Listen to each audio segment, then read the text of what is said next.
directed against Master Potts, whom she charged with having betrayed and deceived her. "If Tib had na deserted me, I should tear thee a pieces, thou ill-favoured little monster," she cried. "Monster in your own face, you hideous little wretch!" exclaimed the indignant attorney. "If you use such opprobrious epithets, I will have you gagged. You will be taken to Lancaster Castle and hanged." "You're as bad as I am, and worse," replied Jennet. "I deserve hanging as well, and the King shall know of your tricks," she vociferated, as James appeared at the door of the pavilion. "You wished to ensnare Alizon. You wished me to kill her. I was only your instrument." "Stop her mouth! Gag her!" cried Potts. Nay, thou shanna stop my mouth. Thou shanna gag me," cried Jennet. "I win speak out. The King shall hear me. You're as bad as me." "All malice, your Majesty, all malice," cried the attorney.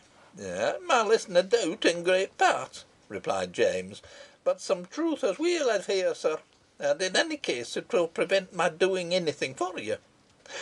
"There, you have ruined my hopes, you little wretch," cried Potts, furiously.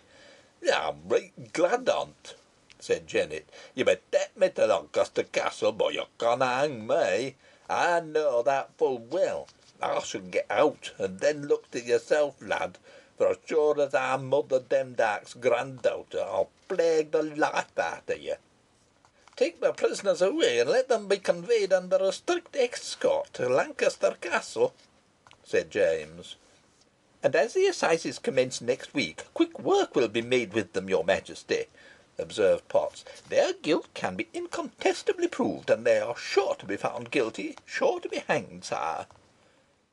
As the prisoners were removed, Nance Redferne looked round her, and catching the eye of Nicholas, made a slight motion with her head, as if bidding them farewell. The squire returned the mute valediction. "Poor Nance!" he exclaimed, compassionately. "I sincerely pity her. Would there was any means of saving her?" "There is none," observed Sir Ralph Assheton, "and you may be thankful that you are not brought in as her accomplice." As Jennet was taken away, she continued to hurl threats and imprecations against Potts. Another officer of the guard was then summoned, and when he came, James said, "One other prisoner remains within the pavilion. She likewise must be conveyed to Lancaster Castle, but in a litter, and not with the other prisoners." Attended by Sir Richard Hoghton, the monarch then proceeded to his lodgings in the Tower. CHAPTER XIV.